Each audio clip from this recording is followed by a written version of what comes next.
La famille, j'espère que vous allez bien. Aujourd'hui, on se retrouve pour une nouvelle vidéo sur que faire après une acceptation. Vous êtes nombreux à avoir une des acceptations et vous êtes également nombreux en attente des acceptations. Ces petites astuces-là vont vous permettre également de le faire en amont de votre visa.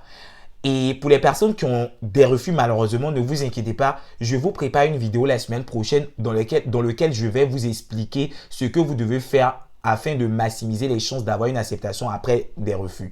Sans plus tarder, jingle. Comme je le disais, aujourd'hui, on va parler de que faire après une acceptation. C'est-à-dire qu'il y a des personnes, en fait, qui me touchent. Très sérieusement, ils me touchent. Ils t'envoient des messages.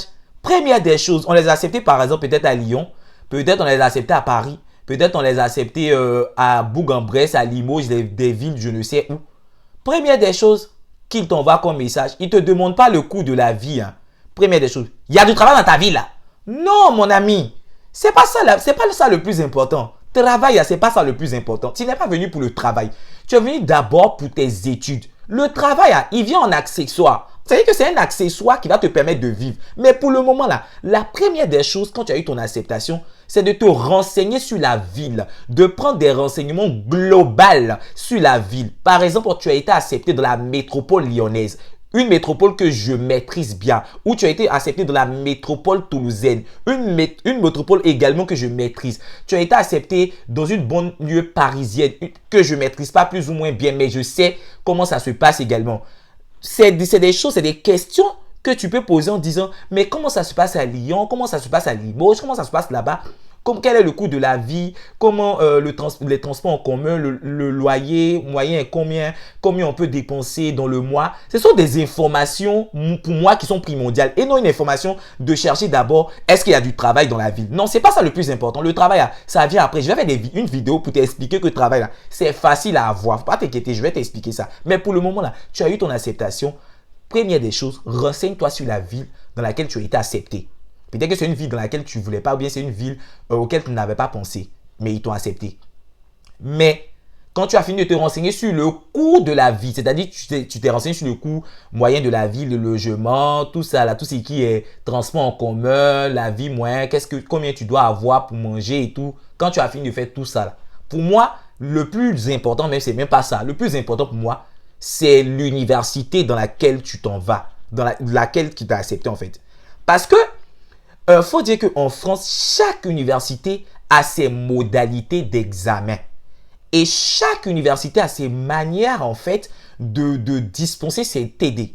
Tu vas voir que dans des facs, les TD, c'est 50%. Ça voudrait dire que si au TD, tu as eu 14 et qu'à l'examen, tu as 6, ça te fait 20 divisé par 2. Tu as 10, tu as validé. Et tu as des TD, par exemple, tu as des universités dans lesquelles le TD ne compte que 25%. Comme à Lyon, tu vois, par exemple. Donc, il faut que tu te renseignes sur l'établissement. Se renseigner sur l'établissement, ça passe par quoi? C'est s'abonner, première des choses, sur la page de l'université. En France, toutes les universités ont une page Facebook.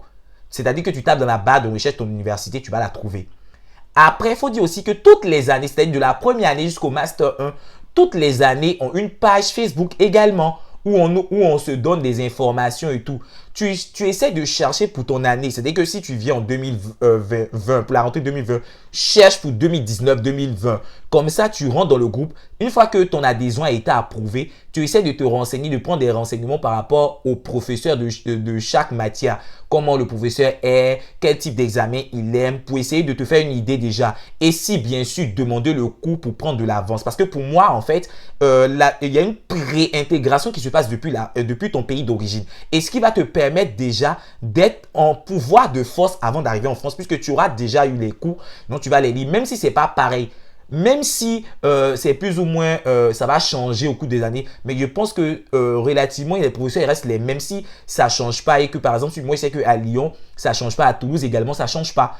Et donc, c'est les mêmes professeurs. Et je parle que pour les gens qui sont en droit, et je ne parle pas pour les gens de sciences et que je ne sais pas, mais c'est que si tu essaies de prendre les coups, tu peux prendre une longueur d'avance sur les gens. Et tu essaies d'apprendre, tu essaies de comprendre le coup. Parce qu'une fois que tu as déposé le visa là, tu vas attendre quoi? Tu seras en attente de la décision du visa. Donc tu peux prendre ce temps là pour réviser, tu peux prendre ce temps là pour essayer de comprendre le coup et non prendre le temps de commencer à t'imaginer des choses, dire ah mais attends, est-ce qu'il y a du travail là-bas? Non, il faut laisser le travail là. Essaie de te centrer sur le truc le plus important, tes études. Donc, quand une fois que tu as été approuvé dans le une fois que tu as pris les cours et que tu as pris le temps de savoir les modalités d'examen qui diffèrent selon les facs, par exemple à Lyon, je sais que chez nous à Lyon, pour avoir fait la faculté de Lyon 3, tu as 2 écrits, c'est-à-dire que tes 2 matières à TD, tu les as à l'écrit. Et les matières que tu n'as pas en TD, soit tu les as en QCM, soit tu les as en fait en matière, en dissertation de 1h30. Mais à Toulouse, c'est pas pareil. À Toulouse, tu auras 2 écrits dans les matières à TD et tu auras des oraux dans les matières que tu n'as pas à TD, qu'on appelle les matières mineures. Donc, une fois que tu as pris le temps de te renseigner sur toutes ces petites choses-là, tu vas voir que tu n'es même pas encore arrivé en France. Tu as déjà en fait la base.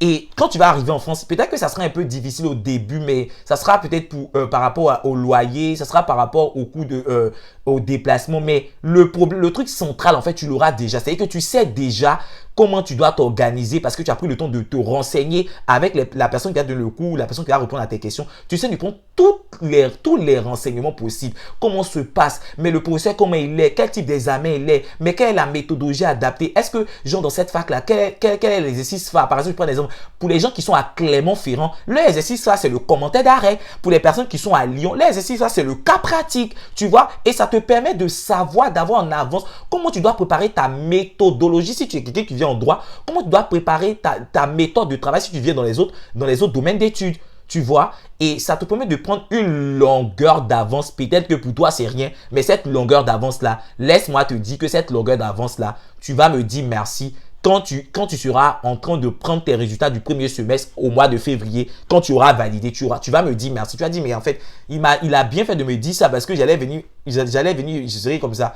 J'allais réaller dans les nuages. Oui, parce que le premier semestre pour les Africains se passe toujours difficile. C'est difficile parce que c'est un système qui est rude. Ça part vite. Tu as le froid. Tu as trop d'éléments qui rentrent en ligne de compte. Tu as le froid. On appelle ça comment? Tu as déjà ton intégration. Déjà le français, même quand on parle. C'est vrai que les gens vont dire qu'on comprend, mais c'est pas tout on comprend. Le niveau de langage, peut-être ta manière de parler, il y a d'autres qui vont pas te comprendre. Tu vois, il y a tout ça là, ces petits tics là qui rentrent en ligne de compte dans ton intégration. Mais une fois que tu as pris le temps de te renseigner, de prendre la base même des choses là, c'est fini. Tu n'as plus à t'inquiéter et tu valides sereinement ton premier semestre. Et voilà, tu continues ta vie comme tu l'avais commencé. Et à côté de ça, il y a le tutorat. À côté de ça, il y aura plein d'autres choses qui vont faire l'objet d'une prochaine vidéo parce que la prochaine vidéo, elle sera exclusivement réservée à des personnes qui ont déjà reçu des refus. Comme ça, je vais prendre le temps de leur expliquer qu'est-ce qu'ils doivent faire pour optimiser, pour avoir une acceptation. La vidéo, elle a été longue parce qu'il y a plusieurs personnes qui m'envoient des messages qui me disent « Tu es très long », mais je prends le temps d'expliquer pour que tout le monde plus ou moins se retrouve. Donc, excusez-moi d'être souvent très long, mais c'est pour expliquer, pour ne pas que la vidéo soit superficielle, mais qu'elle puisse servir à tout le monde. Vous avez été nombreux à m'envoyer des messages. Je vous dis merci pour les retours. Continuez de partager la vidéo, continuez de vous abonner pour que ça me donne la motivation nécessaire.